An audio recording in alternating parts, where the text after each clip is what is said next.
Hello and good morning. Let's take a look. We're going to spend one more day on special triangles.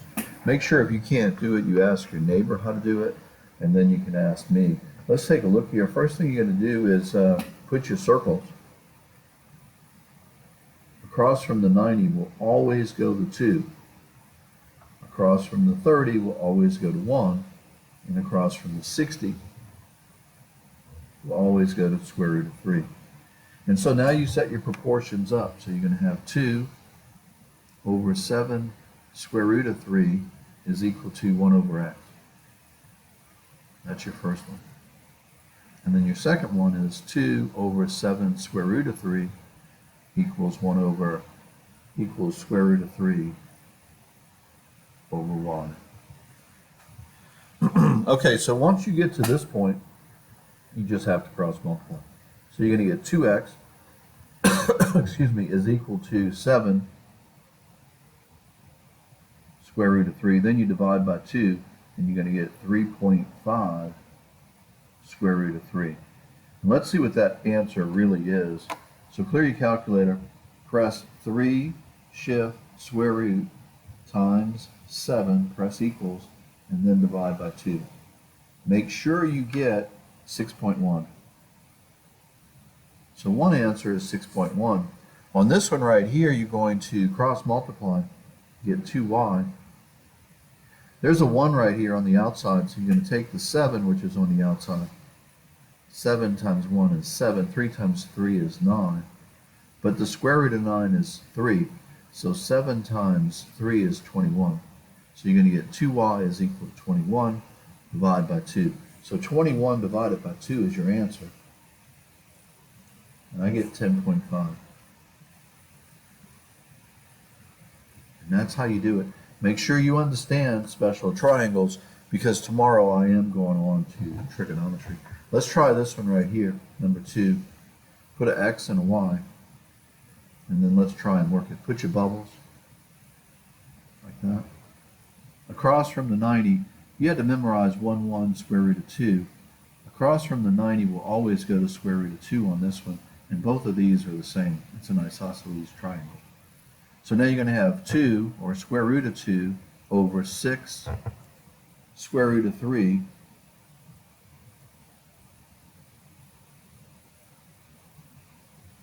is equal to 1 over x. And since 1 over y and 1 over x are the same thing, we'll just work this one. Now I know this looks strange, but don't panic. You're going to go ahead and multiply and get x times the square root of 2. And then this times 1 is going to be 6 over the square root of 3. Then you're going to divide by the square root of 2. And what you're going to do is put that on the bottom here, because it's division. And that's going to give you the square root of 6. So the answer is going to be 6 over the square root of 6. So clear your calculator. Let me slide this up just a bit so you can see it. All right, so clear it out. Press 6, divide it by 6, and then shift square root. And I get, let me try that again. 6, divide it by 6, shift square root, press equals, and I get 2.4. Okay? All right, so today, on a new sheet of paper, copy these down, because there are some arithmetic or some algebra that you need to know. So look up here. We could use the calculator, but sometimes they want you to rationalize the denominator. In other words, you cannot have a radical in the denominator. So write that down. No radical in denominator. So what you do is you multiply by whatever the denominator is. So put the square root of 3 over the square root of 3, which equals 1, by the way.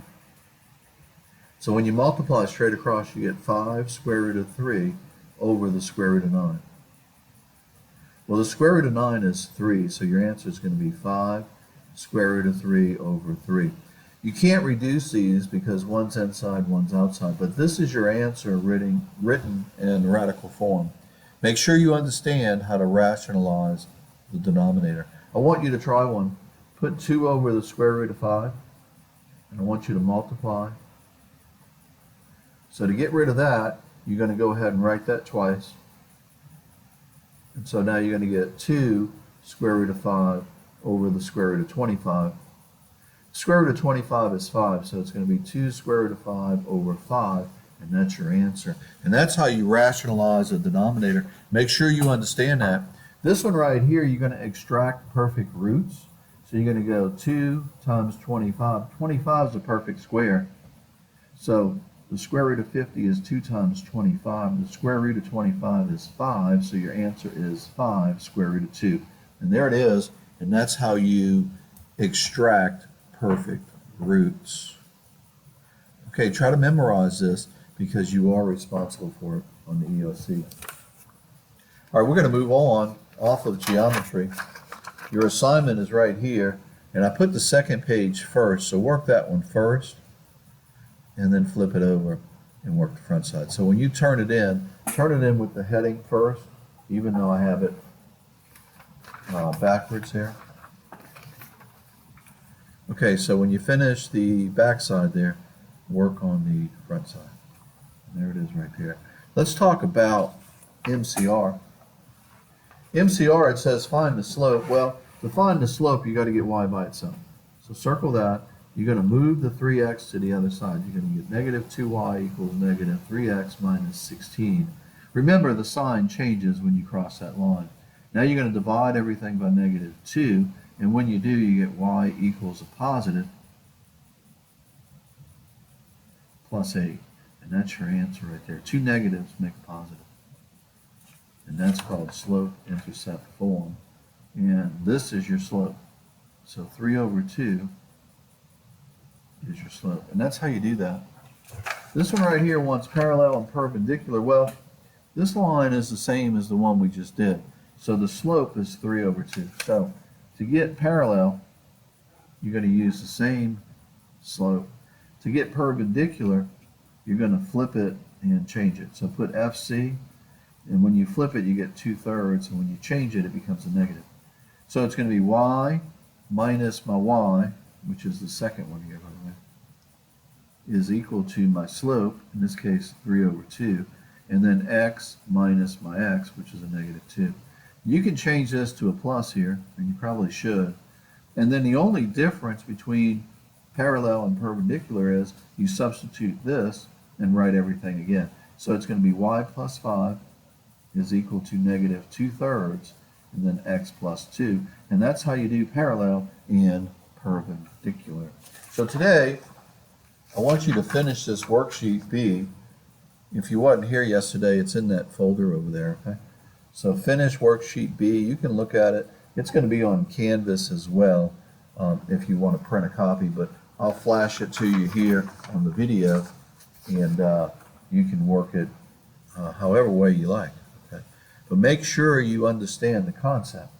You're going to use point slope, and then you're going to use either slope-intercept form or standard form when you're working these. And that's pretty much it. And so we're going to go ahead and cut the video at this point and see you in class. So have a good morning.